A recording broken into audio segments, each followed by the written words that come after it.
Hi, understanding the actions of the extraocular muscles can be frustratingly confusing, so I hope this video helps.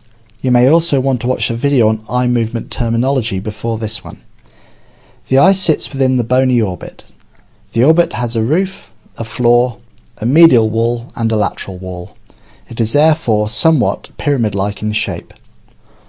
The two orbits have medial walls that run parallel to one another.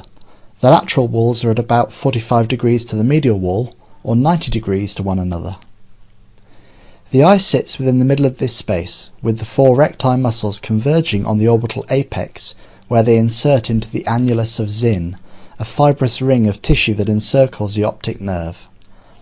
These recti are superior rectus, medial rectus, and inferior rectus, all supplied by the oculomotor or third cranial nerve, and lateral rectus, supplied by the abducens or sixth cranial nerve.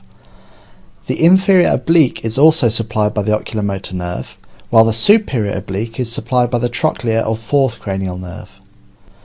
Contraction of the lateral rectus abducts the eye, while contraction of the medial rectus adducts the eye. The two opposing muscles are described as being antagonists. Sherrington's law of reciprocal innervation states that when a muscle is stimulated, its antagonist is inhibited.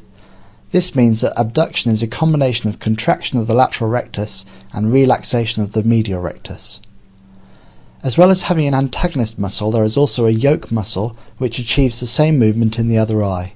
So for right gaze or dextroversion, the lateral rectus abducts the right eye, while the medial rectus adducts the left eye. Herring's law states that yoke muscles receive equal and simultaneous innervation, the magnitude of which is determined by the fixing eye. When the eye is abducted 23 degrees, the superior and inferior recti are aligned with the axis of the eye. They therefore act purely to elevate and depress the abducted eye. The superior oblique acts to intort, and the inferior oblique acts to extort the abducted eye. When the eye is adducted, the inferior oblique and superior oblique become the main elevators and depressors. The superior rectus now primarily intorts, and inferior rectus primarily extorts. How can you remember these eye movements? Well, I draw a simple diagram. This diagram shows the abducted eye due to lateral rectus, with elevation from superior rectus and depression from inferior rectus. It also shows adduction from medial rectus, with elevation from inferior oblique and depression from superior oblique.